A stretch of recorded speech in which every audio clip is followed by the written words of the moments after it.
मौसम को लेकर जहां उत्तराखंड के पहाड़ी इलाकों में बर्फबारी हो रही है, हेमकुंड बद्रीनाथ में बर्फबारी हुई है, यमुना घाटी में बर्फबारी की अब ठंड लगातार बढ़ती हुई नजर आ पा रही है। साथ ही 7 से 10 जनवरी तक मौसम शुष्क बना रहेगा, यह अनुमान मौसम विभाग की तरफ से दर्ज कराया गया। कल से बारिश और बर्फबारी का अनुमान जताया गया। तो बड़ी खबर आपकी टीवी स्क्रीन पर, जहां आपको बता दें कि उत्तराखंड के कई ऐसे इलाके, पहाड़ी इलाके, जहां पर बर्फबारी इस वक्त देखने को मिल पा रही है और बारिशों से भी लोगों का जीना मुहाल है। फिलहाल अलाव का सहारा लेते हुए लोग नजर आ पा रहे हैं, जिसकी वजह से ठंड अब पहाड़ी इलाकों में और ज्यादा बढ़ चुकी है और इसका असर सीधे तौर पर मैदानी इलाकों में भी देखने को मिल रहा है। और ये कुछ तस्वीरें आपकी टीवी स्क्रीन पर, जहां आपको बता दें कि बर्फबारी से किस तरह से चाहे पेड़ पौधे, सड़क हो, बर्फ नजर आ रही है और इसकी वजह से लोग अलाव का सहारा ले रहे हैं। उत्तराखंड के पहाड़ी इलाकों में इसी तरह से जो मौसम है वो शुष्क बना रहेगा। आज से इसका अनुमान मौसम विभाग की तरफ से पहले से ही जारी कर दिया गया। हालांकि मौसम विभाग ने चेतावनी भी दी है कुछ इलाकों को, कुछ जिलों को चिन्हित करते हुए, जहां ये बताया गया कि आने वाले समय में येलो अलर्ट भी यहां पर देखने को मिल सकता है। अशोक कुमार देहरादून से मेरे सहयोगी लाइव बने हुए हैं, साथ ही रुड़की से राउत सरवर हमारे साथ जुड़े हुए हैं, जसवीर सिंह लक्सर से हमारे साथ लाइव बने हुए हैं।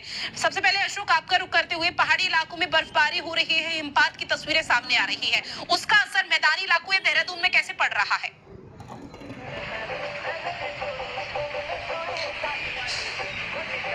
बिल्कुल, देखिए जिस तरीके से उत्तराखंड में मौसम ने करवट ली है, हम देख रहे हैं कि लगातार मौसम विभाग की ओर से बुलेटिन जारी किया जा रहा है, जिसमें कि साफ तौर पर ये बात कही जा रही है कि पहाड़ी इलाकों में भले ही बर्फबारी पड़ रही हो, लेकिन मैदानी इलाकों की बात करें तो मैदानी इलाकों में उसका कहीं कहीं जगह ऐसी है जहां पर असर देखने को मिल रहा है। जैसे कि राजधानी की देहरादून की बात आपने की है, तो राजधानी देहरादून में मैं यहाँ की एक तस्वीर दिखाता हूँ और आप अगर देख भी रहे होंगे साफ तौर पर, इस समय आसमान में अगर आप देखेंगे तो आसमान पूरी तरीके से आपको साफ दिखाई देगा और अच्छी खासी चटक धूप जो है समय देखने को मिल रही है।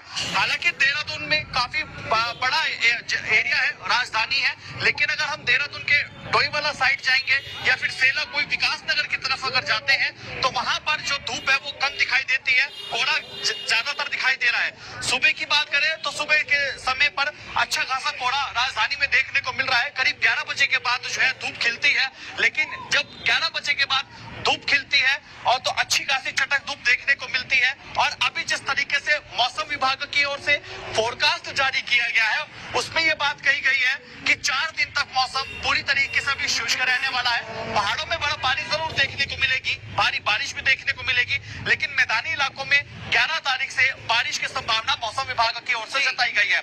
सवाल देखिए यहाँ पर ऋतु ये खड़ा होता है कि मौसम विभाग की ओर से जो भविष्यवाणी की गई है वो कितना सटीक साबित होता है, क्योंकि देखिए जब से उत्तराखंड में मौसम ने करवट ली है तो मौसम विभाग की भविष्यवाणी कई जगहों पर ठीक साबित भी हुई है तो कई जगहों पर गलत भी साबित हुई। ये बात इसलिए मैं कह रहा हूँ क्योंकि देहरादून जिले में 28 तारीख से लेकर 4 तारीख तक आंगनबाड़ी केंद्र कक्षा 1 से लेकर 12वीं तक के सभी जो कक्षा है उनके स्कूलों को बंद रखा गया था, ये हवाला दे करके कि देहरादून में मौसम खराब रह सकता है, भारी बारिश हो सकती है, लेकिन इस बीच में अच्छी खासी चटक धूप देखने को मिली। अब ऐसे में सवाल खड़ा होता है कि आने वाले 4 दिन खड़े होते हैं और इसके साथ ही अभी ये भी समझा जा सकता है मौसम विभाग जिस तरह से भविष्यवाणी कर रहा है मौसम को लेकर, उससे माना जा सकता है कि आने वाले समय में शायद ठंड और बढ़ सकती है और लोगों का जीना मुहाल भी हो सकता है।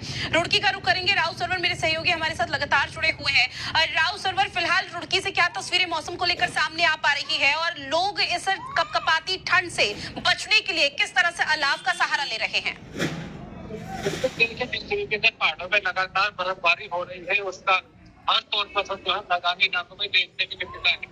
शीतलहर और कोहरे का असर जो है वो मैदानी क्षेत्र में देखने के लिए मिला है। खासकर अगर बात की जाए हरिद्वार जिले के अंदर जो है एक हार्ड कपकपाने वाली कड़ाके की ठंड जो है वो लगातार पड़ती हुई नजर आ रही है। हालांकि आज मौसम में थोड़ी सी राहत है क्योंकि थोड़ी हल्की धूप जो है वो खिली हुई है, तो कहीं ना कहीं जो जनता है उसने कहीं ना कहीं ठंडी से राहत दी है। पर तेज शीतलहर के चलते जो है ठंड जो है वो लगातार बढ़ती जा रही है, तो ठंड से बचने के लिए जो लोग आगे फिलहाल जो है वो अलाव का जो है वो सहारा ले रहे हैं। लगातार घर से बाहर निकलना मुहाल हो रहा है, शाम जैसे जैसे शाम करीब आती जाती है तो राहगीरों को जो है चलने में काफी दिक्कतों का सामना करना पड़ रहा है।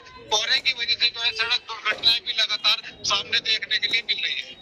बिल्कुल, और देखिए कोहरे बर्फबारी की वजह से कई तरह की परेशानियों का सामना आम जनमानस देवभूमि वासियों को करना पड़ रहा है। इसमें जसवीर सिंह आपका रुख करते हुए लक्सर में क्या हालात नजर आ पा रहे हैं, जहां पर अभी आपकी उपस्थिति है वहां फिलहाल तापमान क्या मापा गया, इसकी भी जानकारी जरा साझा कीजिएगा।